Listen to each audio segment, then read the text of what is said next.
بسم الله الرحمن الرحيم الحمد لله رب العالمين والعاقبة للمتقين ولا عدوان إلا على الظالمين ثم الصلاة والسلام على من أرسل رحمة للعالمين سيدنا محمد وعلى آله وأصحابه الكرام ومن سن بسنتهم إلى يوم القيامة ما بعد فيا أيها المسلمون والسلام عليكم ورحمة الله وبركاته. Toutes nos louanges sont à Allah subhanahu wa ta'ala. Nous le louons, demandant son secours et sa protection. J'atteste qu'il est seul sans associé, seul qui mérite l'adoration. Et j'atteste que Muhammad sallallahu alayhi wa sallam est son messager et son envoyé. Après cela, alors donc Allah nous a facilité, Inch'Allah, cette assise ce matin qui constitue effectivement les canaux d'apprentissage de la religion et d'échange et sur des thèmes, n'est-ce pas, qui a trait à notre religion, notre chère religion, des thèmes d'une grande importance que tout musulman devrait normalement chercher à connaître. Et pour ce qui est de notre cas, nous sommes en train de lire un document ensemble, Al-Aqida, voilà, Aqida de tout musulman, ce que tout musulman doit avoir comme croyance, voilà, de Cheikh Mohammed Zinou, Jamil Zinou. Donc c'est son document, où il a intitulé son document la méthodologie de questions-réponses. Alors hier nous avons commencé et nous nous sommes arrêtés à la question 5, n'est-ce pas? Voilà, nous sommes arrêtés à la question 5 et avant de commencer la question 6, d'entamer la question 6, alors c'est ce qu'on a dit au début. L'essentiel c'est quoi? C'est de pouvoir comprendre ce que nous avons dit. Alors si il se peut qu'il y ait des gens qui, ou bien je n'ai pas arrivé à bien expliquer certains aspects, ou bien vous êtes allé trouver que non, l'explication n'était pas ça. Alors les personnes là peuvent effectivement nous remettre sur la bonne voie pour qu'ensemble on revoie. Ok? Alors donc, on s'est rendu compte que la méthodologie du cheikh, il a d'abord passé du plus complexe, n'est-ce pas? Du plus simple au plus complexe. Du plus simple au plus complexe pour que les musulmans chassent d'abord leur credo, leur fondement et leur croyance. Voilà, donc c'est ainsi qu'il a intitulé son document. Et ce n'est pas le seul document. Il a également ce qu'on appelle Aqidatuka fi maza fil kitab wa sunna. Alors, il a également parlé de sifat, des attributs d'Allah subhanahu wa ta'ala dans son document. Mais hier, nous sommes arrêtés où? Et au niveau de la prophétie, le but de l'envoi des messagers. Voilà, donc, et la question qui a été posée, c'était quoi? Limaza arsalallahu ar-rusul. Pourquoi Allah subhanahu wa ta'ala a-t-il envoyé les messagers? Pourquoi? C'est le but de l'envoi des messagers. Vous allez voir qu'il y a un lien avec le but de l'envoi des messagers. Avec quoi? Avec même la création d'Allah subhanahu wa ta'ala. Pourquoi Allah nous a créés? Pour qu'on puisse répondre à la question ou bien concrétiser l'adoration d'Allah subhanahu wa ta'ala, il a fallu qu'Allah subhanahu wa ta'ala nous enjoigne, nous envoie des messagers. Donc il y a des liens. Toutes les questions qu'il a fait, il y a des liens entre ces questions-là. Alors mais c'est à vous maintenant de lire et d'établir ces liens-là. Ok? Alors, donc, pour cette question, il a donné comme dalil, quel était le verset qui a parlé de ça?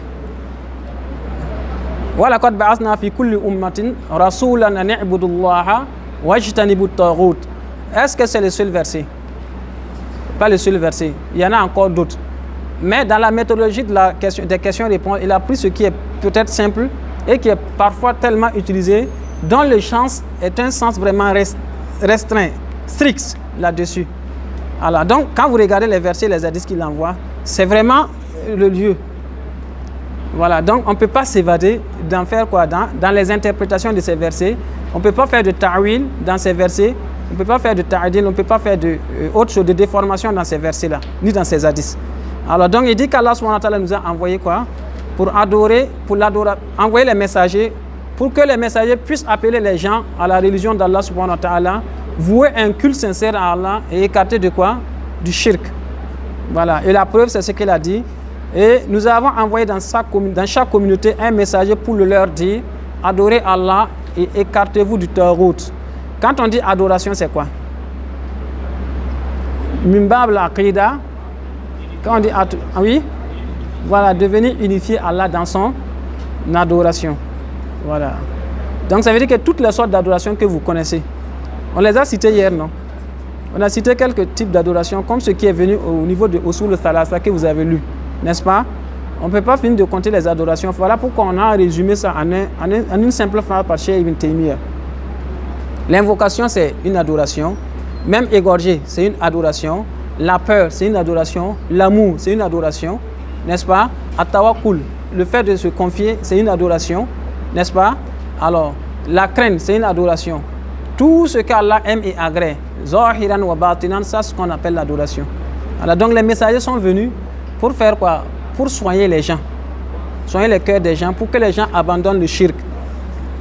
Voilà pourquoi le prophète dit que quoi? Que tous les messagers sont des frères. Les prophètes sont frères. C'est-à-dire que c'est comme ils sont issus d'une même mère. Ok? Pourquoi? Et leur religion est unique.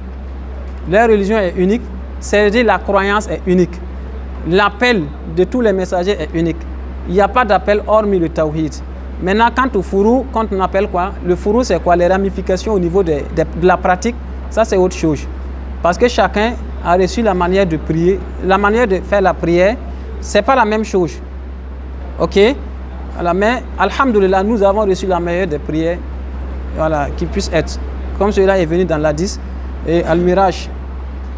Inch'Allah. Donc, continuons avec la question 6. Question numéro 6. Oui. Ma huwa tawhid al-ilah. Ma huwa tawhid al-ilahi. Ma huwa tawhid al-ilahi. Qu'est-ce que l'unification d'Allah? Qu'est-ce que le tawhid d'Allah dans l'adoration? Nous avons vu que le tawhid a trois volets, n'est-ce pas? Les aspects du tawhid, qui va les rappeler rapidement? Tawhid al-rububiyya, al-uluhiyya al-ibada. C'est ça il demande ici. Wa l'asma'i wa sifat. C'est ça il demande. Al-ubudiyya al-ibada al-uluhiyya. C'est ça il demande. Qu'est-ce que ce tawhid là? Parce que c'est ce tawhid qui est le pilier central. Alors, sinon le premier type de tawhid ne va pas vous servir si vous avez ça seulement. Celui qui a ça, son tawhid ne vaut pas mieux que le tawhid de Fir'aun. Ou bien le tawhid de Haman. C'est la même chose. Ok? Puisqu'ils savent que c'est Allah qui les a créés. Tout le monde sait cela.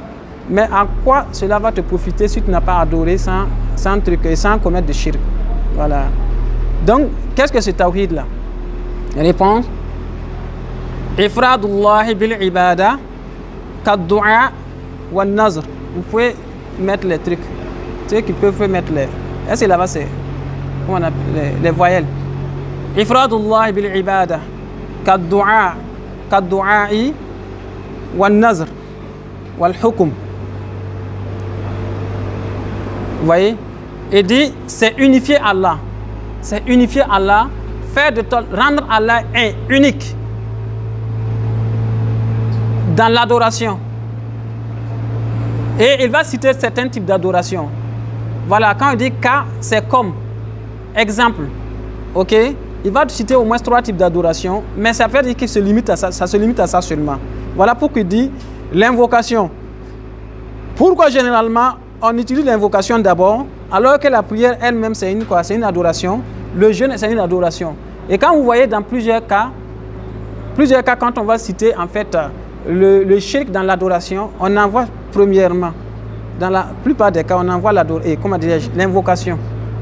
Ok, ad-du'a. Pourquoi? Oui. Hein? Oui, c'est une invocation bien sûr.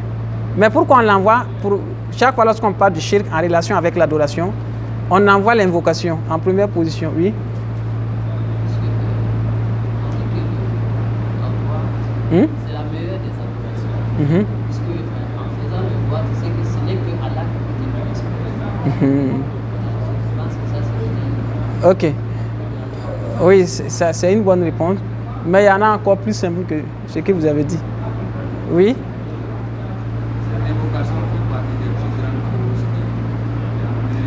Très bien, c'est ça.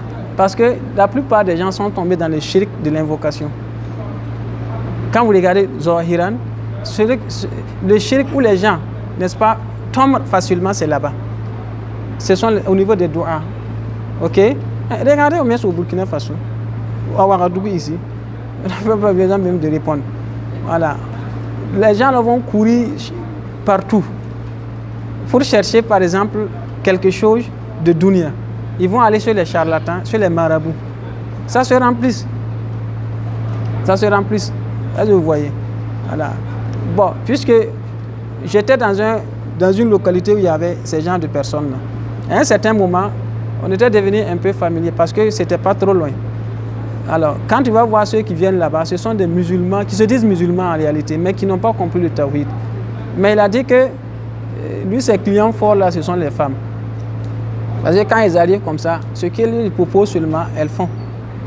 Voilà, elles font et puis il n'y a pas de problème. On a même causé, une fois il a dit que non, que lui-même il n'a rien lu du Coran. Lui il a été dans Dougmakala comme on le dit, mais ce qu'il a lu là, lui il a été un élève bizarre. Voilà, il n'a même pas mémorisé jusqu'à Sabi. Il n'a même pas mémorisé jusqu'à Sabi. Voilà, et quand il récite mais il est devenu un grand marabout comme ça. Il dit que pour devenir ce genre de personnes-là, on n'a pas besoin de lire beaucoup. Quand tu lis beaucoup, tu ne peux pas devenir ça. Voilà, est-ce que vous voyez? Donc, mais là, les gens sont dedans. Regardez sur les voies, les routes. Vous voyez, non? Voilà, parce qu'on les aide de chercher des œufs, du mil, des coris, et qu'on sort, ça se jette au hasard. Les gens ont tendance à tomber dans ce shirk-là, plus que les autres shirks. Donc voilà pourquoi, généralement, ce n'est pas aujourd'hui que ça a commencé, hein, même dans le temps. Voilà pourquoi Cheikh Mohammed ibn Abdul Wahhab, il va citer l'invocation en première position. Est-ce que vous voyez? C'est ainsi, en fait, la sagesse qui se trouve dedans. Pour que les gens fassent attention, c'est comme si on avertissait les gens sur ce type d'adoration. Ok? Il suffit seulement d'être malade, on va vous indiquer ce quelqu'un. Quand vous êtes malade, demandez à Dieu vraiment, à Allah subhanahu wa ta'ala, que ceux qui seront près de vous là, ce sont vos frères. Même si vous allez dire, quand je suis malade, je ne veux pas que ma famille s'occupe de moi. Indiquez des gens.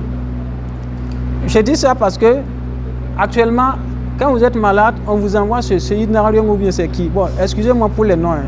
Voilà. Mais si des gens osent même ouvrir leur bouche pour dire que lui, il est mécréant, ceux qui ont écouté l'audio là le savent. C'est pas moi je le dis.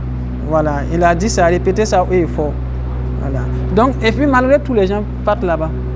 Voilà, parce qu'ils veulent la santé, ils veulent quoi, ils veulent des invocations pour aller là-bas. Ils se disent là-bas pour que Sayyid leur fasse invocation pour qu'il ait la santé. Vous voyez? Et donc, vraiment, Allah nous préserve. Allah nous préserve de cela. Donc, At-Tawhid Al-Uluhiyya, c'est très important. On ne peut pas avoir Al-Jannah sans ce Tawhid-là. Et voilà pourquoi le hadith dit que la première chose, comment dirais-je? L'hadith dit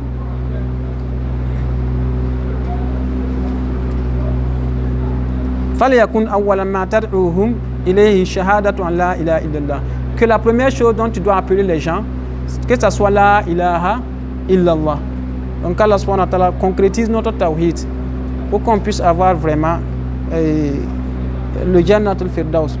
Parce que avec le shirk, Allah ne pardonne pas. Inna Allah la yushriku an yushraka, inna Allah la yaghfiru an yushraka bihi wa yaghfiru ma duna liman yasha. Voilà. Donc Allah nous pardonne, qu'il fasse que nous ne tombons pas dans ce péché. Alaykoum salam. Ok, excusez. Vous pouvez approcher un peu, vous vous approchez pas à cause du bruit là. Ceux qui sont pour vous avancer.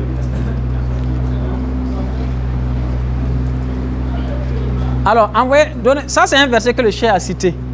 Envoyez d'autres versets qui montrent que, un verset qui montre que l'adoration, que l'invocation est une adoration. Et même le hukum, le jugement. On va donner des versets pour chaque truc. Oui. Cheikh. Nasitou. Oui, excusez.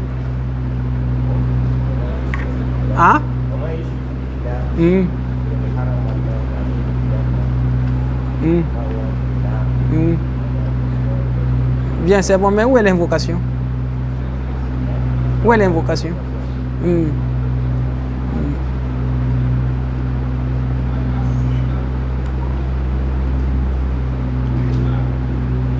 Innal lazina yastakbiruna an ibadati. Ibadati ici c'est quoi? C'est l'invocation. Ok? Ceux qui s'orgueillent, s'enorgueillissent et se dissocient. laisse en fait l'invocation. Mon invocation, c'est yadkhuluna jahannama dakhirin. Entreront dans le feu de l'enfer. Tout humilié. Ça, c'est un verset qui montre que l'invocation est une adoration. Autre verset encore. Ud'u rabbakum tadarru'an wa khufya. Invoquez votre Seigneur. Tadarru'an, que vous êtes dans la difficulté ou dans l'aisance. Ok? Et dans un hadith, Ar-Rasul sallallahu alayhi wa sallam dit quoi? Ad-du'a huwa al-ibada. Ad-du'a huwa al-ibada. L'adoration, l'invocation, c'est ça, l'adoration. Et dans la sourate Al-Baqarah, après les versets du jeûne, ou bien dans les versets du jeûne, Allah évoque en fait les invocations, n'est-ce pas? Wa iza sa'alaka ibadi anni fa inni qarib ujibu da'wata da'i iza da'an falyastajibu wal yu'minu la'allahum yarshudun. Vous voyez, ça c'est un verset clair qui montre que l'adoration, c'est quoi? Et que l'invocation est une adoration. Parce qu'Allah subhanahu wa ta'ala dit, quand ils veulent te demander à mon sujet pour invoquer, dis-leur que je suis proche. Ok? Allah n'a pas dit au prophète de dire, dis-leur. Allah a dit seulement, je suis proche. Et les savants disent que quand vous regardez dans toutes les questions où les sahaba posent au prophète, n'est-ce pas? Yas'alunaka anil anfal, kul. C'est un kul qui vient. Wa yas'alunaka anil mahid, kul. Wa yas'alunaka anil haza wa kaza, kul qui vient. Dis-leur, dis-leur. Mais dans ce verset, pour montrer la force même de l'invocation dans les adorations, Allah n'a pas utilisé kul. Il a répondu directement, je suis proche. Et je réponds à l'appel de qui m'invoque. Et la condition, quelle est la condition? Qu'il m'accepte et qu'il ait foi. Allah nous donne la foi sincère. Voilà. Donc c'est ça. Et 9e question, ou bien c'est 6e. 7e question. Ma ma'ana la ilaha illallah. Quel est le sens de la ilaha illallah? Quel est le sens de la ilaha illallah? Est-ce qu'on peut adorer Allah sans le connaître? Voilà, donc c'est impossible. Les mécréants ont connu le sens de la ilaha illallah. Les polythéistes de la Mecque ont connu le sens de la ilaha illallah. Ok? Les mécréants, les polythéistes, les associationnistes de la Mecque, les Abu Lahab, n'est-ce pas? Et parce que la première chose, quand le prophète sallallahu alayhi wa sallam a appelé, c'est lui qui a été le premier à dire quoi? Est-ce à cause de ça que tu nous as appelé ici? Hein? Et puis il a dit quoi? Tabalaka. Tabala, maudit sois-tu. N'est-ce pas? Pourquoi il a connu le sens de la ilaha illallah? C'est parce qu'il a connu le sens. Il connaît bien le sens de la ilaha illallah. Ok? L'oncle du prophète Mohammed, alayhi salatu wassalam, comment il s'appelle? Abu Talib, n'est-ce pas? Au dernier souffle, qu'est-ce qu'il a dit? Qu'est-ce que le prophète sallallahu alayhi wa sallam a dit? Le prophète sallallahu alayhi wa sallam a dit, dis la ilaha illallah et je m'en chargerai auprès de mon Seigneur, de toi auprès de mon Seigneur, pour qu'Allah subhanahu wa ta'ala puisse faire quoi? Qu'Allah te pardonne, n'est-ce pas? Voilà, pour intercéder en ta faveur auprès d'Allah. Et regarde le prophète et dit, ta religion est vraie. Ce que tu m'appelles, c'est une réalité. Et regarde les Abu Jahal qui disent, hey, tu vas accepter la religion d'un enfant et laisser la religion de tes ancêtres. Et regarde le prophète, sait que c'est vrai, et il regarde en fait ses ancêtres. Finalement, il dit qu'il ne peut pas dire là, il est mort dans la mécréance, ou bien dans le kufr, dans le shirk. Vous voyez, il est mort dedans. Parce qu'ils savaient en fait le sens de la ilaha illallah. Pourquoi ils connaissent le sens? Parce qu'ils savent que lorsqu'ils disent la ilaha illallah, toute leur divinité devient fausse. Ils doivent en fait rejeter tout ça. C'est ça, pour cela ils n'ont pas accepté de dire ça. Parce qu'il y a certains mécréants, à la Mecque, il n'y avait pas d'hypocrisie. On est d'accord pour ça. À la Mecque, il n'y avait pas d'hypocrisie. Il y avait des polythéistes, des associationnistes, n'est-ce pas? Quand on est associé, c'est clair. Et lorsqu'ils disent là, ils rentrent dans l'islam, en pleine soumission. Voilà pourquoi ils n'en s'est pas dit, de peur de délaisser ce que les ancêtres les ont légué comme divinité. La Kaaba était composée de plus de 360 idoles, n'est-ce pas? Et dans chaque maison, il y en avait. Certains avaient pris des arabes pour des idoles. Tout ça, ça les a empêchés de dire la ilaha illallah parce qu'ils connaissent le sens. Ils savent que lorsque je dis la ilaha illallah, je dois régir tout en néant, sauf Allah subhanahu wa ta'ala. Vous voyez? Mais aujourd'hui, regardez combien sont les musulmans qui disent la ilaha illallah et qui ne connaissent même pas le sens de la ilaha illallah. Voilà pour la raison pour laquelle on dit que Abu Lahab ou bien les Abu Jahal étaient meilleurs que certains musulmans. Certains qui se disent musulmans alors qu'en réalité ils ne sont pas des musulmans. Ok? Parce qu'ils savaient que lorsqu'ils disent la ilaha illallah, plus question de faire du shirk, ils doivent se focaliser seulement dans l'adoration d'Allah subhanahu wa ta'ala seul. Tel est le sens de la ilaha illallah. La ma'bouda bihaq illallah. La ma'bouda. Il n'y a aucune divinité qui mérite l'adoration. Demandons-nous, il y a des divinités oui ou non? Il y en a, non? Il y en a? Est-ce qu'on peut les compter? Dans le Coran, on vous a parlé des Majous, et comment dirais-je, des quoi? Voilà, des Majous, effectivement, les adorateurs du feu, les Nasrani, les Masihi, également les Juifs. On vous a également parlé de ceux qui adorent, n'est-ce pas, les idoles. Mais aujourd'hui, dans notre monde, ici, regardez, qu'est-ce que les gens, même les femmes, une femme est une quoi? Est une déesse pour certains. Ok, vous voyez. C'est ici, peut-être, on dit qu'en Afrique, ici, on ne voit pas. Quand vous partez vers les pays asiatiques, c'est encore plus grave. Même les vaches sont des divinités pour eux. Et si tu fais quoi? En circulation, quand la vache parle comme ça, tout le monde s'arrête. Voilà, en signe de respect pour leur Dieu. Voilà. C'est pas facile. Quand nous éloignons de telles croyances. Vous voyez. Ici, il y en a assez. Il y a beaucoup de divinités. Mais cette divinité que tu vas adorer pour avoir le paradis, il n'y en a pas. Sauf Allah. Voilà pourquoi Allah subhanahu wa ta'ala dit quoi? C'est ainsi parce qu'à lui est le vrai. Seule la religion d'Allah subhanahu wa ta'ala est la vérité. Nam. Wa anna ma yad'una min dunihi huwa al-batil. Al-batil huwa al-batil. Alors que ceux qu'ils adorent en dehors d'Allah subhanahu wa ta'ala, c'est du faux. Tout ce qu'on peut adorer en dehors d'Allah subhanahu wa ta'ala, c'est du faux. C'est pas une bonne religion, c'est pas une bonne croyance. Donc ça, nous devons le connaître. Qu'Allah subhanahu wa ta'ala nous facilite la compréhension. Voilà pourquoi le Prophète sallallahu alayhi wa sallam dit quoi? Man qala la ilaha illallah wa kafara bima yu'badu min dunillah harrama maluhu wa damuhu. Harrama maluhu wa damuhu. Voilà. Donc quiconque dit la ilaha illallah avec sincérité, tout en faisant quoi? En délaissant complètement le kufr, n'est-ce pas? Et également le shirk. Si c'est un frère, son sang devient haram. Ça veut dire qu'on ne peut plus le faire la guerre. Son bien également devient haram. Ça veut dire qu'on ne peut plus prendre son bien illicitement. C'est-à-dire que son avoir ou bien son argent ou bien ses biens, ça devient illicite pour les musulmans. Donc le musulman est le frère de l'autre et tous ses biens sont sacrés pour nous. Vous savez qu'il y a ce qu'on appelle les al-zimma, n'est-ce pas? Ceux qui donnent le gizya. Al-gizya veut dire quoi? Ceux qui vivent sous le toit des musulmans, en pays musulman, mais ils ne sont pas des musulmans. Ils sont par exemple des chrétiens et qui vivent sous le toit des musulmans. Il y a ce qu'on appelle le gizya. Ils doivent payer ils doivent payer l'impôt. Voilà, pour la protection que les musulmans leur donnent. Mais quand il y a musulman, on ne te demande pas ça. Voilà.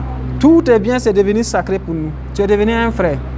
Et si tu meurs avec ça, la ilaha illallah, tuflihun. Dites la ilaha illallah, qu'est-ce qui va s'ensuivre? Vous allez réussir. C'est-à-dire que vous allez avoir le Jannat al-Firdaus. Donc la ilaha illallah, il va falloir que nous comprenions très bien le sens. Parce que la plupart, quand on prend par exemple les musulmans, il n'y a que très peu, les 20% qui comprennent, les 10%, voilà, qui comprennent réellement la religion, ce que ça veut dire. Voilà, ce matin, c'est une petite anecdote aussi. Avant de venir ici, il y a un frère qui a vu une de nos filles qui voulait demander sa mère en mariage. Donc quand je me suis levé, on m'a dit de passer en grande famille, je suis passé là-bas. Donc nous on dit les Rémlama, c'est ça non? Ils sont venus. Il y avait nos papas les vieux qui étaient assis également. Voilà. Donc il y a un de nos frères sunnites comme nous qui avait un baptême. Le simple fait qu'il ait fait le baptême comme ça, comme ce que la religion l'a recommandé, il n'a pas fait de walima, il a égorgé son mouton. Et ça devient un problème. Ils ont commencé, moi j'ai dit non, attendez, vous êtes venus pour quelque chose. Donc comme les Mbalafiens entendent, il ne faut pas parler de ça.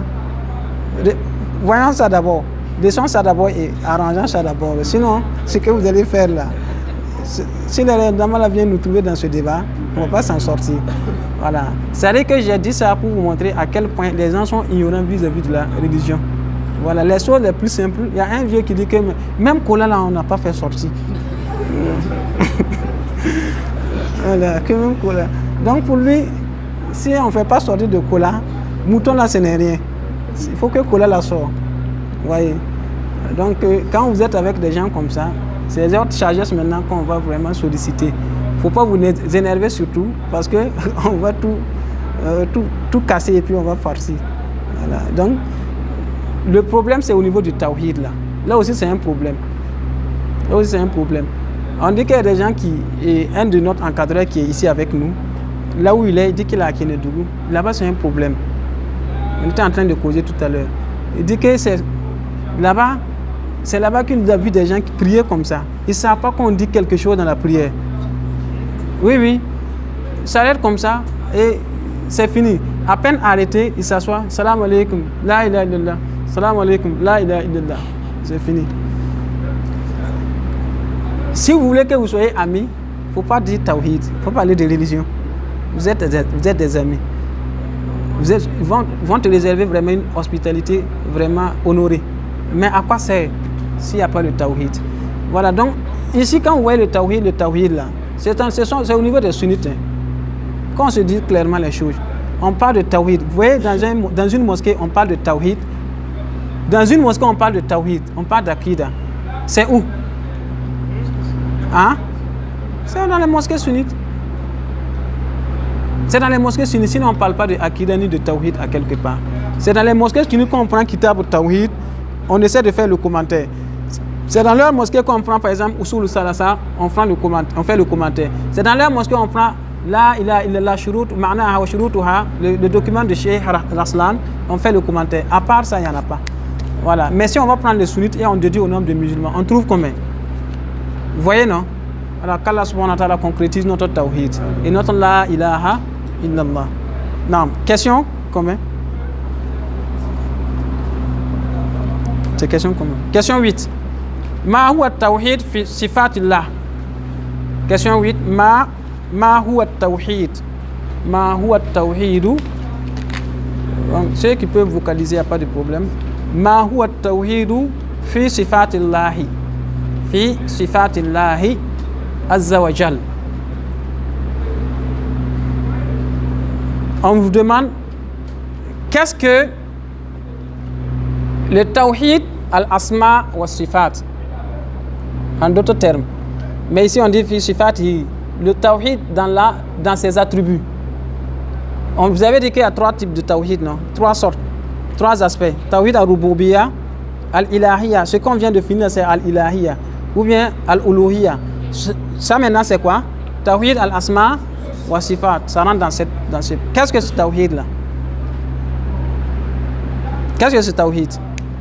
Ici la réponse a été donnée.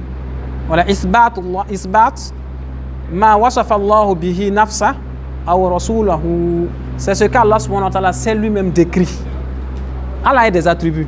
Ici la question dit quoi? Qu'est-ce que l'unicité d'Allah dans ses attributs? Dans ses noms et attributs, mais ce sont les attributs qu'on a dit. Qu'est-ce que cette unicité veut dire? C'est là maintenant tout le problème de la croyance. Quand on parle de Akida, c'est ça même le Akida là. C'est ça qui a fait générer beaucoup de quoi? De sectes égarées.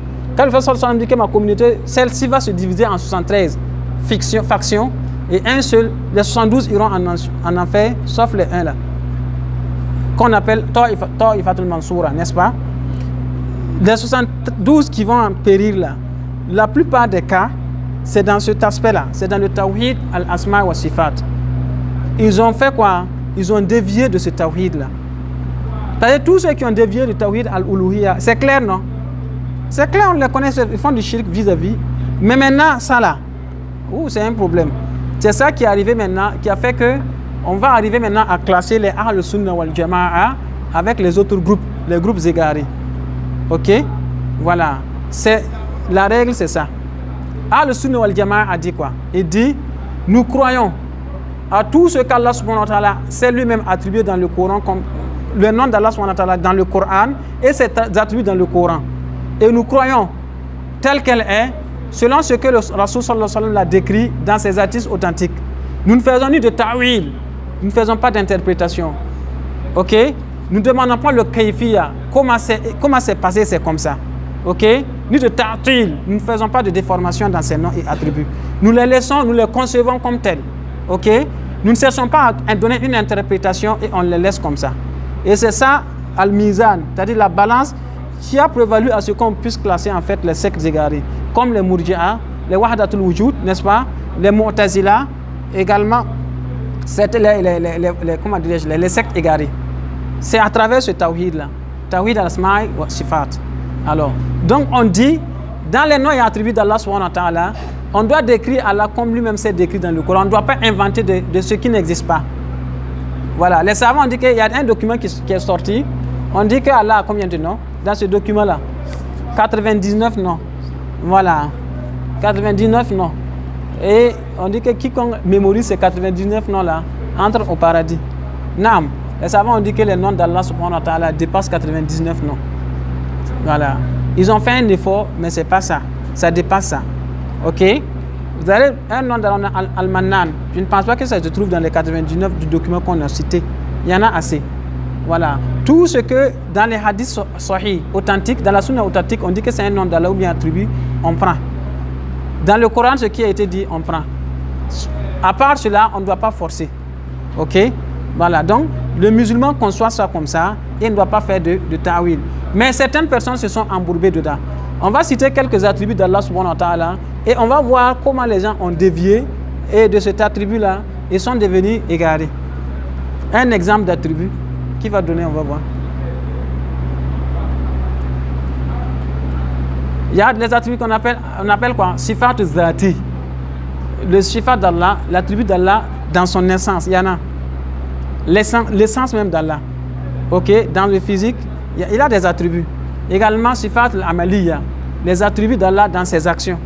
Parce qu'il fait comme ça, on dit que c'est un de ses attributs. Ok? Oui, allez-y. La main d'Allah. Allah dit qu'il a une main. Ok? Voilà, il a des mains. Qu'est-ce que Al-Sunnah dit? C'est fini. On n'interprète pas en disant que non, la main d'Allah, Al-Qudra. Certains disent que la main d'Allah, c'est Qudra. C'est quoi? Hein? La puissance d'Allah. Que ce n'est pas une main.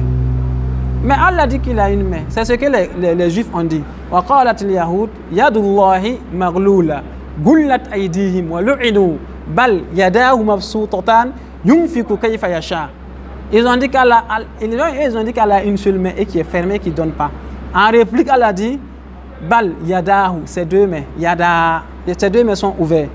Mabsoutatan. Et il donne à qui il veut. Ok? Et il donne à qui il veut.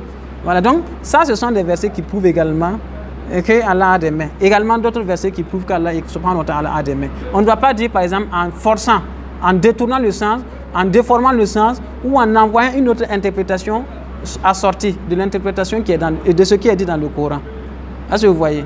Ça, c'est un exemple. Autre exemple. C'est où? C'est trouve où? Hein? Samawat. Et laissez Samawat là. Ok, fils Samawat. Ok. Au-dessus de sept cieux, Al-Arsh, sur son trône. Ok? Voilà, c'est ça. Al-Arsh en arabe, ça veut dire quoi en français? La terre.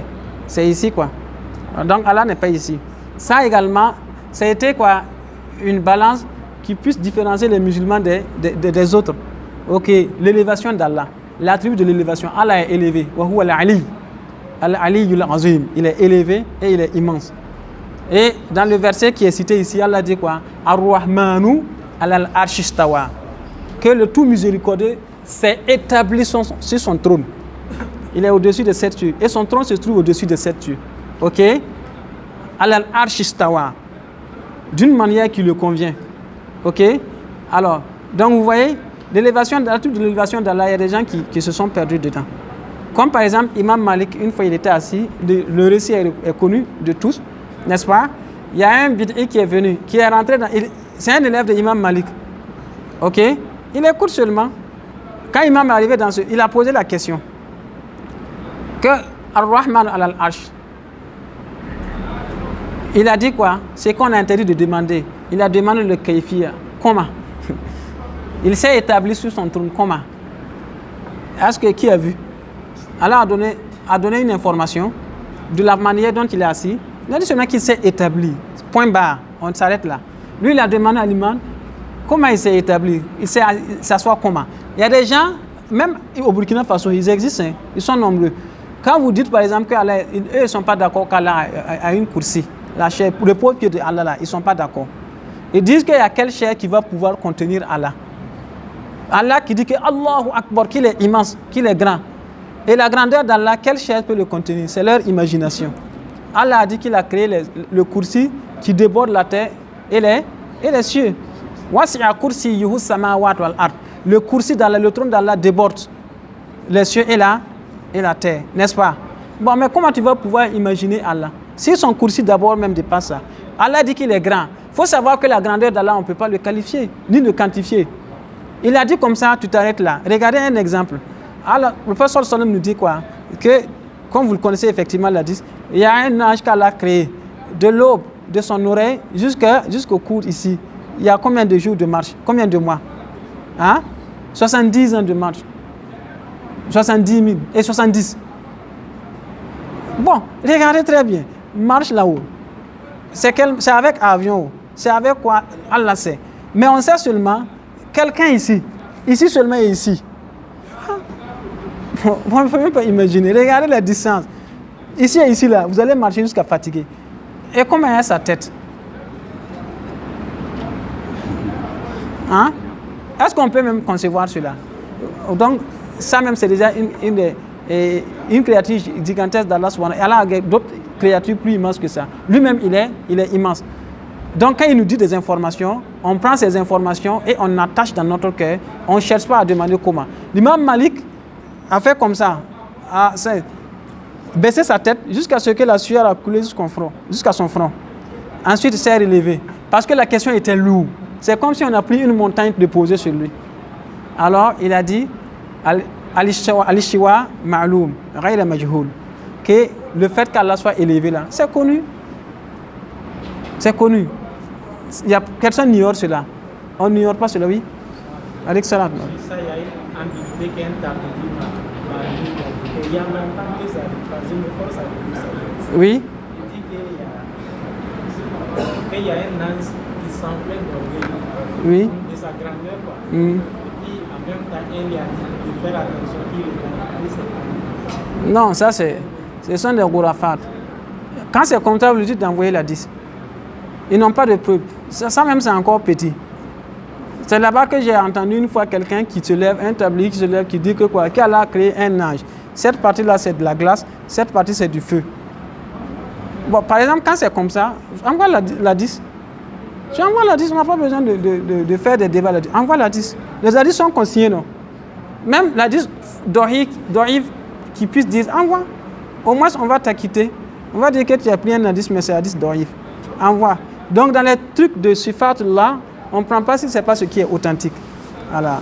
Donc, même si ça existe, qui connaît ça? Moi, je n'ai jamais pas entendu ça. Voilà. Ce que je suis en train de vous dire, c'est confirmé dans la sunna du prophète, alayhi salatu wassalam. Ok? Voilà. Donc, Imam Malik a dit que le fait qu'Allah est élevé, c'est connu. Il n'y a pas d'ambiguïté, il n'y a même pas de... Personne n'ignore cela. Mais la question, bid'a, wasu'al bid'a. Cette question-là, c'est une innovation. Parce que depuis le temps du prophète Mohammed jusqu'au tabi'in, jusqu'à personne n'a posé cette question. Il est la première personne à poser ce genre de questions. Donc, il est le premier à innover. Il a innové. L'imam Malik a dit quoi? De le faire sortir de la mosquée. Faire sortir de la mosquée. Parce que pour que sa maladie ne contamine pas les autres. Voilà. On a dit de se lever du majlis et puis de ne plus revenir. Voilà. Donc ça veut dire que l'élévation d'Allah, c'est quelque chose qui est connu. Voilà. Et également, quel attribut? Hein? La descente. Nuzul. Allah descend. Comme ce qui a été dit dans la liste, Allah descend sur Layl al-Akhir. Au dernier tiers de la nuit, Allah subhanahu wa ta'ala descend. N'est-ce pas? Et descend sur Samar Dunya, sur le ciel proche de la terre. Voilà. Et il parle. Et dit, qui va me demander et je vais l'accorder? Qui va demander pardon et je vais le pardonner? Donc, il y a des gens qui disent, n'est pas dit qu'Allah descend. Alors, Allah lui-même dit qu'il descend. Que ce n'est pas Allah qui descend, mais c'est son ordre. C'est l'ordre d'Allah qui descend. Wal amr. Amr. Ça veut dire quoi? Allah dit qu'il descend. La manière de descendre, on ne cherche pas à connaître. Il dit qu'il descend, c'est celui. Même également l'attribut de quoi? De la venue. Allah vient. وَجَاءَ رَبُّكَ وَالْمَلَكُ صَفًّا صَفًّا. Et Allah viendra avec les gens qui vont former des rangs. Il va venir le jour de Yawm al-Qiyamah. C'est ce que les Moussi appellent quoi? Sam Rampira. Vous connaissez la Rampira, non?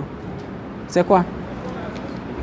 C'est la teinte là quoi. Vous voyez, il y a les cheveux, mais à un certain moment, c'est comme un désert. Puisque les gens vont se retrouver venus où? À Cham. Voilà. Il dit que dans le désert de Cham, ils vont se retrouver là-bas, dans la terre. Et Allah subhanahu wa ta'ala va juger. Le jour de Yawm al-Qiyamah, il va venir. C'est ce jour-là qu'Allah subhanahu wa ta'ala va dire quoi? Ya ma'fal al-jinn wal-in in istata'tum an tanfudhu min aqtari as-samawati wal-ard fanfudhu la tanfudhuna illa bi-sultan. C'est ce jour-là. Certains ont cherché également à interpréter ce verset pour dire que non, c'est pas ce verset que les gens ont compris. Il faut arriver à faire des avions, des quoi. Donc ça ne tient pas dans le tafsir. On dit seulement que c'est ce jour, Allah va dire, ô peuple d'hommes et de djinns, si vous avez une puissance de sortir de mon entourage, sortez, mais vous ne pouvez le faire que si Allah le veut. Voilà. Donc Allah va venir. Il y a des gens qui disent qu'Allah ne vient pas. C'est son amr qui vient, c'est son ordre qui va venir. Donc tout ça c'est du ta'wid. Ça peut déclencher les gens, les Mu'tazila, les sectes de Mu'tazila, n'est-ce pas? Également, et certaines sectes égarées dans la communauté musulmane et qui ne devaient pas se faire. Donc faites attention à ça. Voilà, donc, et quand vous lisez par exemple le document de Cheikh Ibn Taymiyyah, c'est quel document? Aqidatul Wasitiyya, comme je le disais hier, il a parlé uniquement de quoi? De Sifatullah. Ok? Voilà, ce sont les sifats d'Allah qu'il a tellement parlé, les sifats d'Allah et les noms. Voilà, ça nécessite vraiment un commentaire que les gens puissent comprendre. Mais de moins, il y a ça en français, vous pouvez lire sans problème. Ok? On continue. 10e question. Naam. Alaykoum salam.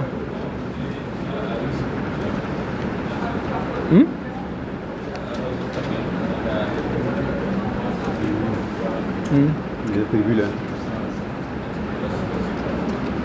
C'est quoi? Les attributs là quoi. Pas de Ar-Razak, Rizq. Voilà, Ar-Razak là c'est un nom d'Allah, le pourvoyeur. L'attribut qui peut sortir de là-bas c'est quoi? Et bon, le nom c'est pourvoyeur. Mais c'est-à-dire que c'est dans le nom d'Allah qu'on sort l'attribut. Quand quelqu'un veut demander à Allah, il utilise son nom avec ce qu'il veut demander là pour demander. Ya Razak. Voilà, Ya Razak. Oh le pourvoyeur. Arzikni. Voilà. Pourvois-moi de mes besoins. On n'appelle pas les noms comme ça d'Allah comme les gens le citent. Faire des invocations, arriver, Ya Rahman, Amin, Ya Rahim, Amin, Ya Malik, Amin, Ya Kudus, Amin, Ya Salam, Amin, Ya Bari, Amin, Ya Mumin, Amin, Ya Salam, Amin, Ya Muhaymin, Amin, Ya Wahid, Amin. Là, les savants ont dit que ça, c'est pas la bonne manière. Quand tu appelles quelqu'un, tu veux quoi? Faut dire ce que tu veux au moins. Ya Rahman, irhamni. Ya Rahman, irhamni. Ya Ghafour, ikfirli. Ya Ghafour, ikfirli.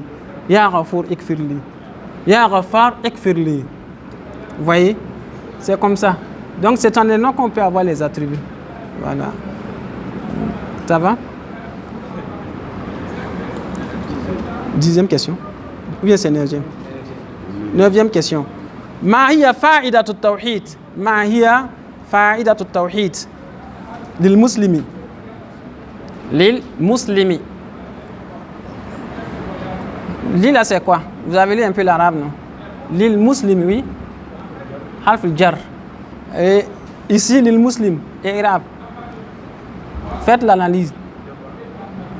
Mon frère, l'analyse simplifiée.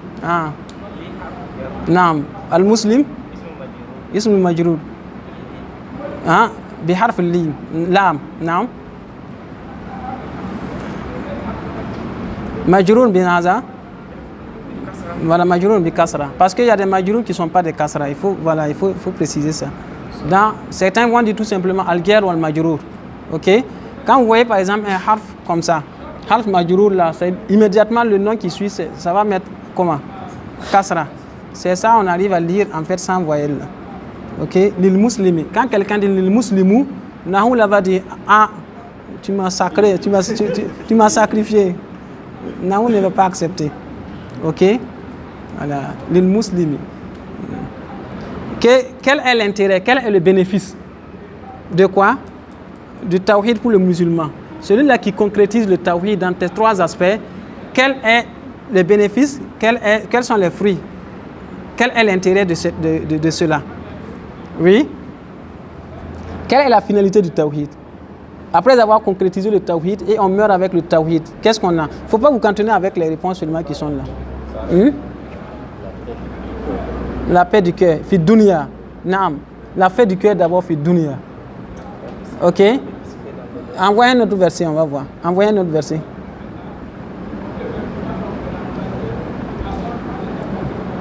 Oui, cher. Hein? La satisfaction, vous avez un verset? Ici, bas ou bien à l'au-delà? Elle doit écrire la satisfaction d'Allah qui est Al-Jannah. Le frère a dit qu'il y a la paix du cœur. Ici-bas, ils vont mener une vie aisée. Voilà.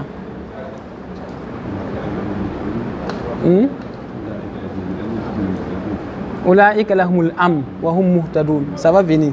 Que eux là vont avoir la quiétude. Et c'est eux qui sont les bien guidés. Alors, maintenant, le Kiyama, on va leur dire, ne vous en faites pas, allez-y seulement. Dieu dit que je prends la charge de votre famille. N'ayez pas peur. Et vous allez avoir le Jannah. Vous avez la paix comme ce que le frère l'a dit. Innal ladhina qalu rabbuna Allah at-tawhid. Ceux qui disent Allah est notre Seigneur et concrétisent le tawhid dans tous ses aspects. Innal ladhina qalu rabbuna Allah. C'est fini? Summa istaqamu. Et après cela, ils se tiennent droit. C'est-à-dire qu'ils font quoi? Ils pratiquent avec équité, avec droiture, n'est-ce pas, les actes, la prière et les autres actes d'adoration. Qu'est-ce qu'Allah subhanahu wa ta'ala dit? Tatanazzalu alayhimul malaika. Le jour de leur mort, les gens vont venir. Qu'Allah nous fasse ainsi. Tatanazzalu alayhimul malaika. Et il va leur dire quoi? Allah takhafu. N'ayez pas peur, pas de crainte. De ce que vous allez partir laisser derrière vous comme votre famille. On prend sa charge. Vos frères, les frères que tu parles, les frères en islam vont prendre en charge ta famille. Combien de frères sont morts, sont plus avec nous et les gens ont pris en charge leur famille. Jusqu'à ce qu'ils ont pris la charge de ses enfants qui dépassent même lui-même quand il était vivant. N'est-ce pas? Voilà. Et le verset dit quoi? Là, Innal ladhina qalu rabbuna thumma istaqamu tatanazzalu alayhimul malaika alla takhafu wala, et ne soyez pas affligés, ne sois pas affligé. Sois content. OK? Wa abshiru bil jannah, et on va effectivement le rendre heureux par le paradis et de rentrer au paradis. Abshiru bil jannati allati kuntum tu'adun, de ce qu'on vous avait promis. Qu'Allah subhanahu wa ta'ala nous fasse concrétiser le tawhid et qu'il nous fasse rentrer dans son paradis. Donc la concrétisation du tawhid mène à une vie, n'est-ce pas, agréable ici-bas. La vie agréable, c'est pas les belles voitures, hein. C'est pas les maisons somptueuses là, c'est pas ça, hein. OK? Non. Le musulman même ne doit pas se cantonner aux choses de la dunya. On est ici dans la dunya pour concrétiser quoi? N'oubliez pas le sang de notre création, c'est quoi? Voilà. Tout ce que nous pouvons avoir comme bien, c'est pour le mettre dans l'adoration d'Allah. Si un bien va être en fait la cause, n'est-ce pas, de notre blocage, et qu'Allah ne nous donne pas ça, ou bien, voilà, donc c'est ça. Tout ce que le musulman peut avoir sont halal, et ce n'est pas interdit aux musulmans de chercher de l'argent, c'est halal, n'est-ce pas, et de devenir riche pour aider la religion. Mais n'en faites pas la dunya comme étant une préoccupation. Allah subhanahu wa ta'ala doit dévancer toutes choses, qu'Allah nous fasse ainsi. Voilà, donc c'est ça on dit. Et que quoi?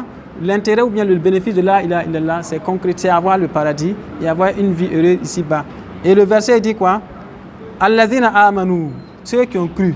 Walam yalbisu imanahum bi zulm. Ceux qui ont cru et n'ont pas taché leur foi d'iniquité, d'injustice. Quand les compagnons ont vu ça, ils étaient tous étonnés. On a dit ceux qui ont cru et n'ont pas commis aucune injustice. Et n'ont pas commis d'injustice. Ils ont dit, mais alors, qui d'entre nous n'a jamais fait injustice à son frère? Qui n'a jamais commis d'injustice? Donc le verset était devenu vraiment lourd pour eux. Ils ne savaient pas comment faire. C'est ça Allah subhanahu wa ta'ala. Et le prophète sallallahu alayhi wa sallam a dit, n'avez-vous pas vu ce que Luqman, le serviteur d'Allah, a dit à son fils? Inna shirka la zulmun azim. Et quoi? L'associanisme.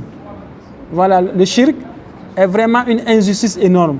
C'est ce zulm-là qu'on parle ici. C'est la mécréance, le shirk. Voilà. Donc c'est un grand péché. Ceux qui n'ont pas fait ça, troubler leur foi d'iniquité, alors, ceux-là auront la quiétude. Ils seront également, ils sont les bien guidés. Non. Question 10. Il faut lire. En arabe surtout. C'est fini? Aïn Allah. Hein? Aïn Allah. Aïn Allah. Aïn Allah. Aïn Allah. Hein? Aïn Allah. Où? Pisama. Allah est au-dessus des cieux. Il est au-dessus des cieux. Le verset a dit qu'Allah Ar-Rahman Al-Arshistawa. Allah s'est élevé, s'est établi. Le tout miséricorde s'est établi sur son trône, au-dessus des cieux. Alors, il y a d'autres versets des hadiths, hormis ce verset-là, qui dit qu'Allah est dans les cieux. Donnez au moins 2 versets. Oui?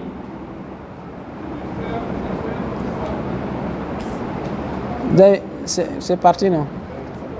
Ça ne doit pas partir comme ça. Ça ne doit pas partir de... Faites appel au verset. Vous êtes des Houfaz, non? Ah! Vous avez mémorisé le Coran. Amin, amin.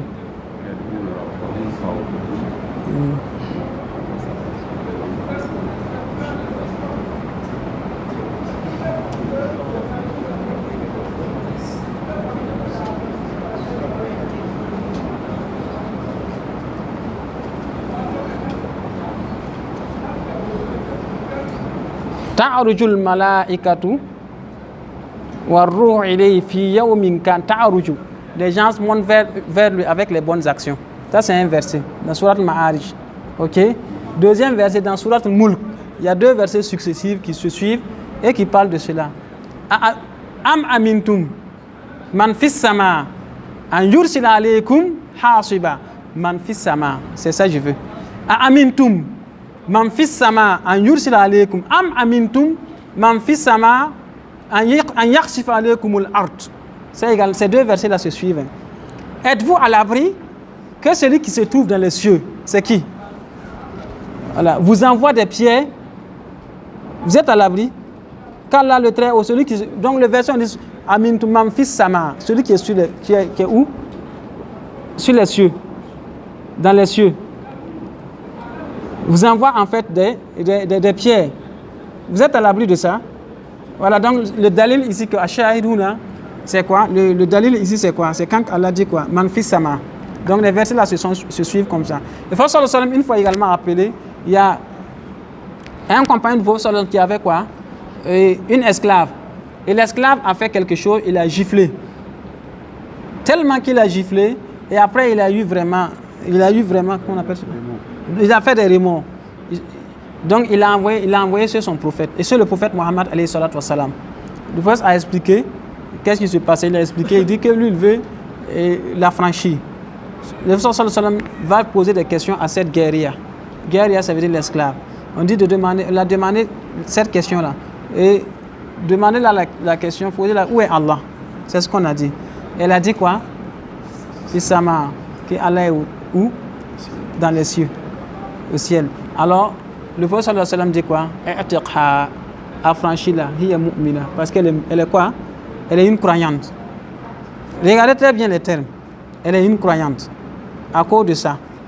Parce qu'il y a des gens qui disent que Allah est partout. Allah est incarné même dans les cochons. Le fait de dire qu'Allah est partout, dans son naissance, son zat, eux disent que le physique d'Allah est partout. Ce n'est pas le savoir d'Allah qui est partout et qui englobe et qui surveille. c'est pas sa vision, c'est pas également son entendement, c'est pas ça. Eux ils disent qu'Allah, bizatihi, dans son essence, est partout. C'est vrai ça? Ça veut dire que même dans les douches, Allah se trouve là-bas. Même dans les lieux impurs, Allah se trouve là-bas. Et d'autres sont allés plus loin, en disant que Allah est incarné même dans les cochons. Que vous voyez le cochon comme ça là, hein? C'est pas un cochon, hein? C'est Dieu, c'est Allah. Et voyez un arabe, c'est pas un arabe, c'est Allah. Voilà. Parce que pour dire que la manifestation d'Allah, Allah est partout. Donc, quand vous voyez l'animal, ne voyez pas l'animal, transpercez l'animal pour voir Allah dedans. Haza falsafa. Allez, c'est de la philosophie. Ok? Donc, ça aussi, c'est ce qu'on appelle les adeptes de l'wahdatul wujud. Ok? Voilà, qu'Allah nous préserve de cela. Il y a également ça là, il y a ça ici. Il y a des gens qui sont ici qui pensent que Dieu est partout. Voilà. Al-Jahmiya également, d'autres qui ont fait des études à l'extérieur et qui font des études dans les royaumes d'Arabie Saoudite, penseraient, n'est-ce pas, dans leurs études, ils disent que Dieu est partout. Ce n'est pas un problème pour eux. Mais ça, c'est une fausse croyance. Voilà, Allah est établi sur son trône. C'est la 10? La 2? Ah, ok. Ah bon, comme on a expliqué là, on va aller. Ok. La 11e question, ou bien c'est 10e? Voilà. Halillahu ma'ana bizatihi am bi ilmi. Hal. Donc ici là, qu'est-ce qu'on appelle cette règle là? Moi j'ai dit halillah. Alors que c'est hal. Allahu ma'ana. On peut dire halillah. Itika sakinai. Voilà. Quand deux sakines se touchent, deux voyelles. Voyelles avec quoi? Voilà, consonne se touche. On fait immédiatement la liaison. Ok? Voilà. Halillahu ma'ana bizatihi am bi ilmihi. On a déjà même répondu à cette question tout de suite. Est-ce qu'Allah subhanahu wa ta'ala est avec nous de par son essence, c'est-à-dire son physique, ou bien c'est sa science qui englobe tout? Oui, quelle est la réponse? Hein? Il est partout? Hein? Allah est où? Au-dessus des cieux, et sa science englobe tout. Wasi'a kursiyyuhu samawati wal ard wa la ya'uduhu hifzuhuma, et rien n'échappe à son observation. Wa huwa al-aliyyul azim. Ici également, on a l'attribut de le nom al-ali, il est élevé. Ok? C'est là également mon qu'Allah est élevé, mais il est azim, immense. Vous voyez? Donc ici, on dit qu'Allah n'est pas partout. C'est sa science. Parce que dans un document, on dit quoi? Wa yubsiru zarrat fi zulumat kama yara maghaba tahta al-ma. Wa yubsiru zarrat. Regardez très bien. Il a mis en relief des aspects minimes. 3 aspects minimes, et Allah voit cela pour montrer qu'Allah voit tout. Même ce qui est caché dans les poitrines. C'est ça. Inna Allah khabirun bima ta'malun. Inna Allah ya'lamu ma fi sudurikum. Allah connaît ce qui se trouve dans les cœurs des gens, dans les poitrines. Ce que j'ai dit tout à l'heure, il a dit quoi? Qu'Allah connaît, il voit. Wa yubsiru zarrat. Qu'est-ce que zarrat? Faman ya'mal mithqala zarratin. Zarrat, c'est quoi? Hein? Bon, on a dit atome, mais est-ce que c'est atome? Parce que atome là, hein, une petite. Voilà, la plus petite des matières qui puissent exister. Et les savants, certains savants disent dans leur exégèse commentaire que c'est comme vous prenez le petit mille. Vous connaissez le petit mille? En fait, l'orge, ils veulent parler de l'orge en fait. Ils prennent ça, l'unité là, ils vont découper en 100 parties. Vous connaissez le petit mille là? Un grain. Est-ce qu'on peut découper en 100? Voilà, si vous arrivez à découper comme ça, vous prenez une partie là, c'est ça. Voilà. Voilà. Donc ça veut dire que mais ça existe. Ça existe. Voilà. Quand vous n'avez pas ça, ok? Quand on ne peut pas voir, Allah voit. Il dit qu'Allah voit cela. Où? Fils Zulumat, dans les ténèbres. Ce petit atome dans les ténèbres, là, Allah voit. Comme il voit ce qui est au fond de la mer et qui est caché, il voit tout. Rien ne le cache. Voilà, tout est apparent pour Allah. Ok? Voilà, donc c'est sa science, sa vision et son entendement qui englobe tout. C'est comme dans un verset, Allah dit quoi? dans la sourate Mujadala. Mujadala. Non. Certains disent sourate Mujadila. Ok? Voilà. C'est qu'est-ce qu'elle a dit là-bas? Ma yakun min najwa salasatin illa huwa rabi'uhum wala khamsatin illa huwa sadisuhum wala adna min dhalika wala akthar illa huwa ma'ahum ayna ma kanu thumma yunabbi'uhum bima 'amilu. Allahu akbar. Vous voyez, c'est la sagesse. Et quand Allah parle, il s'en fout de toute personne. Il a dit quoi? Vous ne pouvez pas être 3 sans qu'Allah ne se mêle à vous et vous soyez 4. Vous ne pouvez pas être 5 sans qu'il se mêle à vous et que vous soyez 6. Ou peu importe votre nom, que vous soyez peu ou élevé, il est avec vous. Où que vous soyez. Il vous informera de ce que vous avez fait. Voilà, ce que vous étiez en train de faire ensemble là. Il va vous interroger sur ça. Voilà, donc, et ça veut dire que ici, al-ma'na, ma'i, ça veut pas dire que c'est l'essence d'Allah, mais il vous observe. Sa science vous englobe, sa vision vous englobe. Tout ce que vous dites, il l'entend. Ok? C'est pour cela qu'on dit que les gens vont parler. Mais regardez les langues ici. On a plusieurs langues, non? Ou bien, mais Allah entend chaque langue, parce que c'est lui qui a créé les hommes avec leur langue. Ok, on dit que le jour de la religion, il va parler avec tout le monde. Et il n'y aura pas d'interprète entre eux et Allah. Voilà. C'est parce qu'il sait tout, il entend tout, il comprend tout. C'est lui qui nous a créés. Donc, ici, ça veut dire qu'Allah, cela rejette ceux également qui disent qu'Allah est quoi? Hein? Qu'Allah est quoi? Qu'Allah est partout. Omniprésent. Voilà, omniprésent. Ça, c'est la première chose. Deuxième chose, ça montre, ici, nous avons un dalil qui dit qu'Allah est comment? L'attribut de la science. Allah, hein? Alim.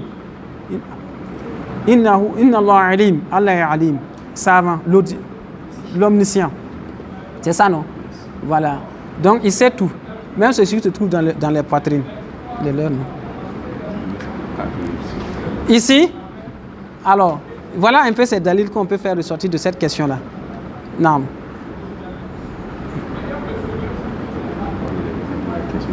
Hein? Bon, les questions là, on a dit que c'est le docteur qui va répondre. Ma huwa a'zam ad-dunub. Ou bien c'est pas là-bas. Question combien? 12. Quel est le plus grand des quoi? Des péchés? Oui, mon frère. Le plus grand des péchés, c'est lequel? Notre petit frère qui est derrière. Le plus grand des péchés qui existent là. Hein? C'est quoi? Quand on place, il y a le vol. C'est un grand péché, non? Il y a la fornication, c'est un grand péché, non? C'est ça, non? Il y a le fait de faire l'hypocrisie, et comment dirais-je encore là? Et la calomnie, c'est un grand péché, non? Hein? Tous ces péchés-là, quel est le grand péché? On peut tuer, même l'assassination des grands péchés. Mais le plus grand des péchés, c'est lequel? Selon vous? On ne regarde pas dans le document. Hein. Là, j'ai posé au petit. C'est notre petit frère qui est derrière. Chef de niveau de là. Chef, allez-y. Ok, qui va venir au secours? Oui. Hein? C'est le shirk. C'est le shirk qui est le plus grand des péchés. Ok? Voilà pourquoi mon frère a cité le verset tout à l'heure où elle a dit qu'il ne pardonne pas le grand péché. Si ce n'est pas les petits péchés. Ok? Donc, Allah nous éloigne vraiment du shirk. Et c'est le shirk akbar qui fait sortir de quoi? De la religion. Le shirk akbar. Ok? L'associationnisme majeur. Le shirk majeur. Le grand shirk. C'est ça qui fait sortir de l'islam. C'est-à-dire que lorsque vous prenez... C'est quand on dit seulement adoration. Si vous faites ça, c'est une adoration. Vous prenez ça et puis vous donnez à autre qu'Allah. Ou bien vous associez Allah dans cette adoration avec une créature d'Allah. C'est ça qu'on appelle shirk. Et c'est ça, on dit que quand vous mourrez sans vous repentir, mukhalladouna finna, vous éternisez éternellement dans le feu de l'enfer. Qu'Allah nous épargne de cela. Et Dalil, c'est quoi? La preuve dans le Coran. Allah dit, parlant de Luqman, Ya Bunay. Luqman a dit son fils comme ça. Le premier des conseils que Luqman a conseillé son fils, c'était quoi? Ya Bunay. Oh mon fils, la tushrik billah. ne commet pas, ne fait pas le shirk à Allah. Inna shirka. Pourquoi? Parce que le shirk est quoi? La zulmun azim. C'est un péché commun, un grand péché, un péché immense. C'est une grande injustice. Ok. Et l'hadith dit quoi? Su'ila sallallahu alayhi wa sallam az-zunub al-azam. Al-zanb al-azam. On a interrogé le prophète sallallahu alayhi wa sallam sur le grand péché. Il dit Atari'u lillahi niddan. Niddan, ça veut dire autre. C'est ce qu'on. Voilà, taj'alu lillahi andada. Ça c'est game, c'est le pluriel. Quand c'est le singulier, on dit quoi? Niddan. Voilà, taj'alu lillahi andada. Ne faites pas d'associer à Allah. Voilà. Donc le prophète c'est d'appeler, c'est d'invoquer autre qu'Allah. Alors que wa huwa khalaqaka. Alors que c'est Allah qui t'a créé. Donc Allah nous éloigne de ce péché. Maintenant, les questions sont successives. Quel est alors? Qu'est-ce que le shirk, le grand shirk? On ne regarde pas là-bas. Hein. On va aller comme ça. Si on n'arrive pas à trouver, on va regarder dans le document. Oui? C'est? Shirk al-Akbar là. Non, non. Si vous dites ça au test là, on va mettre le 0. C'est un complet en fait. Oui? Adorer autre chose qu'Allah. Hein? Oui, mais si tu adores Allah et en même temps cette chose. Parce que vous avez dit adorer autre chose qu'Allah. Ça c'est clair. Mais si vous adorez et autre chose, Allah est avec cette chose-là. Ça va. Oui?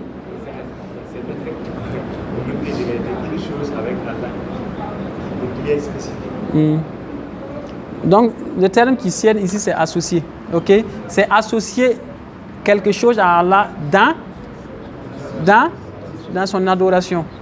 N'oubliez pas ça. C'est ça qui fait sortir, comment dirais-je, la personne, l'auteur de l'islam. Maintenant, il y a des shirk où le prophète a dit que haza shirk. Mais les savants l'ont classé dans les shirk mineurs, qui ne fait pas sortir de quoi? De la religion. Comme par exemple, jurer au nom d'autres qu'Allah. C'est du shirk mineur. Certains vont dire, Amoré, moi ne m'accroira. C'est ça, non? Qui jure au nom de la Kaaba. On ne doit pas dire qu'on jure au nom de qui? Du Seigneur de la Kaaba. Voilà. Certains vont laisser des choses de la religion et puis vont aller jurer avec leurs mains. Voilà. Moi n'aime yaba. Moi n'aime yaba kabana. Voilà. Yab kabla là c'est la tombe de mon yaba. Voilà. Et d'autres vont dire moi n'aime al-Qur'an. Ça c'est bon ou bien ce n'est pas bon? Jurer avec sur le Coran. Non, les savants ont admis cela. Parce que le Coran c'est la parole. Donc, quand vous dites que je jure par le Coran, ça veut dire que vous jurez au nom de la parole de Dieu. Ça, on appelle ça as-sifa zatiya. Voilà pourquoi j'ai dit qu'il y a des sifas qui ont lien même avec l'essence d'Allah subhanahu wa ta'ala. Et sifa amaliya, des sifas et dans les actions. Ok? Par exemple, quand Allah élève, l'élévation, ça c'est quel genre d'attribut? C'est attribut dans les ans ou bien c'est attribut dans ses actions? Dans ses actions, élève. Il faut qu'il fasse une action d'élévation. Mais quand on dit Allah subhanahu wa ta'ala est quoi? A une main.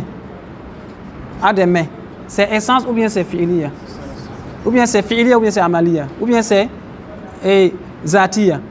C'est zati. Est-ce que vous voyez? Le Coran, la parole d'Allah, c'est zati ou bien c'est quoi? Oui? C'est Allah qui prononce ces paroles. Voilà. Voilà pourquoi Cheikh Al-Hakimi a dit quoi? Il a dit, et même si le Coran est écrit sur des papiers, utilisé avec des bics, avec encre, il n'en demeure que ce qui est écrit, c'est quoi? C'est la parole d'Allah. Ce que le Cheikh Halillah, c'est qui a dit ça? C'est moi? C'est pas une parole, non? Est-ce que Allah, la question est dit quoi? Halillah ou ma'ana, est-ce qu'Allah est avec nous? La personne qui a posé ça, non, je reviens sur la phrase seulement, quoi. Est-ce que c'est pas une parole? On sait qui a dit ça? Qui a posé cette question-là? Hein? C'est? C'est lui, non? Ce sont ses paroles, non? Mais ces paroles se trouvent où? Ce n'est pas considéré dans le document, non. Mais est-ce que cela enlève en fait le fait que ce soit sa parole? C'est toujours sa parole. Il n'y a rien, c'est ainsi le Coran. Maintenant, quand on dit, et je jure par le Mus'haf là, ça c'est pas le Coran. Le Mus'haf, ce sont les papiers, ça c'est la créature. Selon ce que certains savants ont dit. Le Mus'haf, c'est la créature, les papiers là. C'est ça en fait le Mus'haf. Ok? Mais ce qui est écrit dedans là, c'est ça le Coran. On dit qu'on peut jurer par le Coran. Ok? Parce que quand vous jurez au nom par la parole d'Allah subhanahu wa ta'ala, il y a une différence. C'est ça que les savants ont admis. Sinon, on ne peut pas, n'est-ce pas, prendre les créatures d'Allah pour jurer. Ça, c'est le shirk mineur qui ne fait pas sortir de l'islam, mais qu'il faut faire attention. Autre shirk mineur. Hein? L'ostentation, ar-riya. Ça également, c'est une shirk mineur. Laquelle nous épargne de toutes sortes de shirk. Suivant. Ma huwa ad-darru shirk al-akbar. Quel est le danger du shirk al-akbar? Nous avons vu l'avantage, les bénéfices du tawhid. C'est le contraire maintenant du shirk. Hein? Hein?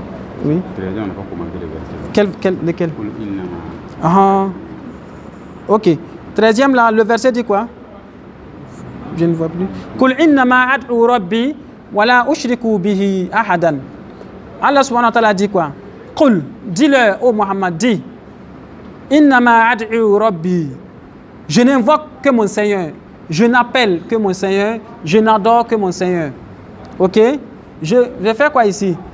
Ad'u là, ça veut dire quoi? Ça dit quoi? Mimbab al-Akida. Moi, j'ai dit la règle. Je vous ai montré ça ici. J'ai dit, on a parlé de ça ici. Quand on dit Ud'u, hein, c'est l'unification, l'unité d'Allah. Ok? Dans l'adoration. Ok? Je n'unifie Allah dans son adoration. Que quoi? Je n'unifie que Allah dans son adoration. Innama ad'u, je n'invoque que mon Seigneur. Wala ushriku bihi, et je ne lui donne aucun associé. Ok? Alors, et la 10 dit quoi? Al-Akbarul Kaba'ir. Al-Akbarul Kaba'ir. Al-Shirk Billah. Le plus grand des péchés, Akbar. On appelle ça quoi? La langue arabe a des termes. Il y a. Hein? Oui. Les? Petitesse. Bon, je ne comprends pas, je ne suis pas professeur de français. Ouais. Quand on dit le plus grand, superlatif absolu. Voilà, ajoutez ça. Voilà. Ici, on dit Siratul Mubalara. C'est que. C'est pas absolu. Hein? C'est le superlatif de supériorité. Ah, moi je ne sais pas. Oui, de supériorité. Discuter entre vous. Très bon, voilà. Qui est absolu là. Ah, discuter entre vous et puis me donner la réponse en français. C'est bon, c'est superlatif. Non. Voilà. Non. Le superlatif de supériorité. Voilà. Le plus grand, c'est le superlatif de supériorité. Parce qu'on peut dire Kabir. Masjidul Kabir, la grande mosquée, une grande mosquée, la grande mosquée. N'est-ce pas? Mais quand on dit Akbar, c'est fini. Personne, autre chose ne peut valoir cela. Ok? Quand on dit. Un savant dit quoi? Alim. C'est ça, non? Et, mais quand on dit. Hein? Dites ce que vous avez dit. Ah, ça, c'est le superlatif. Voilà pourquoi on a Allah bonne base. Voilà. C'est-à-dire que. Pour eux, c'est fini. Quand on dit Alim, Alim, c'est un savant. Ou Alim Kabir, c'est un grand savant. Ok? On peut dire ça. Alim. Ou Alim Kabir, c'est un savant. Alim, c'est un savant. On dit maintenant Al-Allam. Ah, c'est fini. C'est un moufti. Voilà. Quand il dit quelque chose, il est rare que quelqu'un d'autre arrive et puis dit quelque chose. C'est par exemple l'exemple de Cheikh Ibn Baz. Voilà pourquoi il a été moufti. Quand Ben Baz tranche sur une chose, personne ne peut trancher encore meilleur que lui. Il y en a, mais c'est peu. C'est fini. D'ailleurs, même quand on dit que Ben Baz a tranché sur une chose là, quand tu lis tous les fatwas, tu fais tes recherches, mais Ben Baz a dit une chose, tu dis ok, c'est bon. Parce que ce sont des gens qui ont lu les Massanides. Ils ont lu en fait les Kutubu Sita. Vous voyez Seyh Albani comme ça. Ils ont mémorisé des tonnes de hadiths. Ils ont mémorisé les Kutubu Sita. Les 6 livres de hadith. Ben Baz, ils ont fini avec ça. Ce n'est plus même les Massanides, les Sunan Abida, les Sunan là. Hein? Même les Sunan Imam Ibn Ahmad, Ahmad ibn Hanbal, ils ont tout. Ils maîtrisent tout. Ok? Musnad Imam Ahmad, ils maîtrisent tout. Vous savez combien de hadiths se trouvent dans Musnad là? Quand on classe Musnad là, ici et ici, là, ça atteint là. Un seul document. En des tomes, classés comme ça. Quand ça quitte là-bas, ça vient là-bas. Mais ils ont tout lu. Voilà pourquoi on dit faites attention aux savants. Parce que ce qu'ils ont fait là, vous ne pouvez même pas faire ça. Voilà. Donnez-leur quoi? Leur haqqin. Leur quoi? Leur droit qui tiennent. Ok? Donc Allah nous assiste. Donc, et voilà ce que dit le verset. Bon, on est rentré dans ce parenthèse avec le terme akbar là. Ok, suivant. S'il est l'heure, dites. Bon, on va arrêter comme ça. Dernière question. Ma huwa shirk al-akbar. Qu'est-ce que le shirk al-akbar? Le plus grand des shirks. On a dit ça, non? Ma huwa dar al-shirk al-akbar. Quel est le danger du shirk? Ou les conséquences négatives? Il est l'heure? Ah, ok. Répondez rapidement.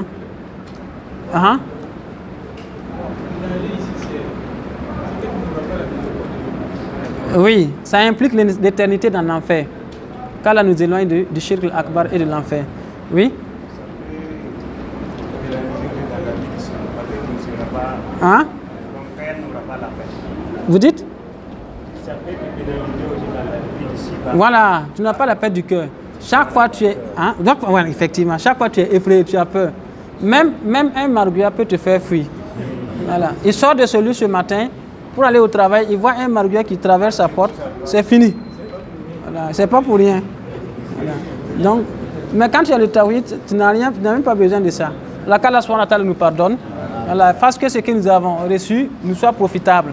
Alors on dit qu'il y aura un test. Le test là, bon, c'est juste pour faire ainsi, non? L'essentiel c'est ce qu'on a dit. C'est la compréhension et surtout les trucs. Mais vous allez au moins se réviser jusqu'à la 14e question. Surtout les dalils. Surtout les dalils là. On ne va pas demander des dalils en arabe pour ne pas trop vous rendre difficile la tâche.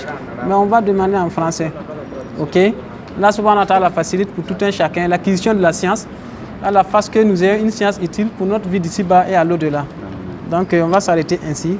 Wa sallallahu ala nabiyyina Muhammad wa sallim tasliman kathira. Assalamu alaikum wa rahmatullahi wa barakatuh.